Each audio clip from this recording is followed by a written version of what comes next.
दोस्तों नमस्कार। आइए आज कल्कि पुराण से पढ़ते हैं कुछ ऐसी बातें जो आपके सबके दिमाग में रही होगी कि कल्कि की सवारी घोड़ा जो है उसका सब कुछ समझ में नहीं आ रहा था। कलयुग में घोड़े का क्या है मतलब।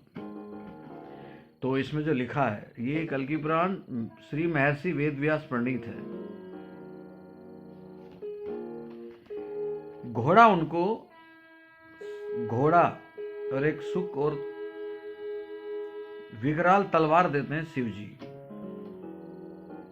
तो घोड़े के बारे में क्या, आज घोड़े के बारे में बात करते हैं। घोड़े के बारे में ये लिखा है इसमें, वो कहते हैं, शिव जी कहते हैं कल्कि अवतार जी से कि यह घोड़ा गरुड़ के अंश से उत्पन्न हुआ है।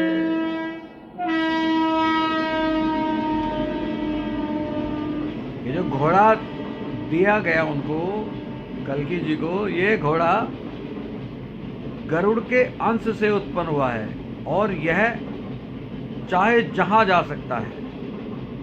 ये सब तो ठीक है। दूसरा, चाहे जहां जा सकता है, ये भी बहुत बड़ी बात है। दूसरा, तथा अनेकों रूप धारण करने वाला है।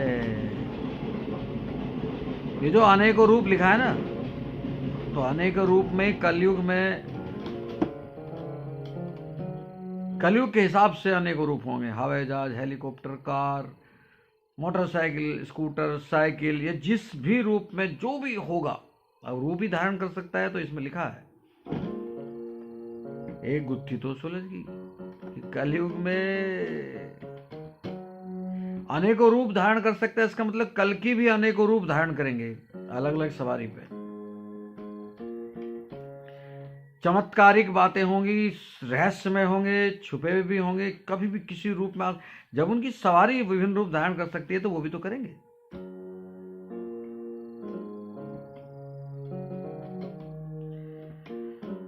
ये तो बहुत बड़ा टॉपिक मिल गया।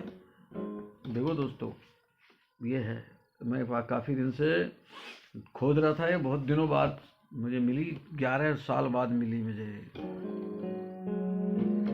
टॉपिक बड़ा गहरा है कि घोड़े का संबंध ये था कि घोड़ा विभिन्न रूप धारण कर सकता है। जब घोड़ा विभिन्न रूप धारण कर सकता है, हेलीकॉप्टर, हवाई जहाज, तमाम प्रकार के वाहन, कुछ भी बन सकता है। वो लिखा कहीं भी जा सकता है।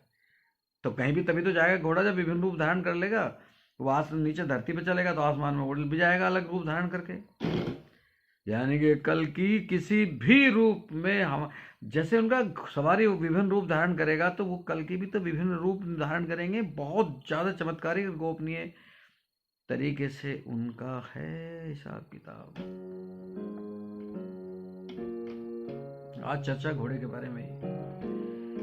गरुड़ अंश से उत्पन्न हुआ, शिव जी ने दिया। आज घोड़े की बात करेंगे तो उनकी सवारी है।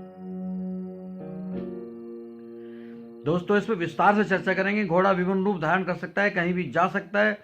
विभिन्न रूपों का मतलब कुछ भी, सवारी का विभिन्न। कलयुग में देख लो आप, जब घोड़ा विभिन्न रूप धारण कर सकता है, जो सवारी है किसी भी दिव्य की सवारी विभिन्न रूप धारण कर सकती है, तो वो भी जो साथ में चमत्कारिक दिव्य है वो भी विभिन्न रूप धारण करते होंगे। हो सकता है हमारे बीच में हो। दोस्तों कमेंट करके बताइए कैसा लगा वीडियो। इसके बारे में और चर्चा करेंगे आपके कमेंट के बाद। जय हो।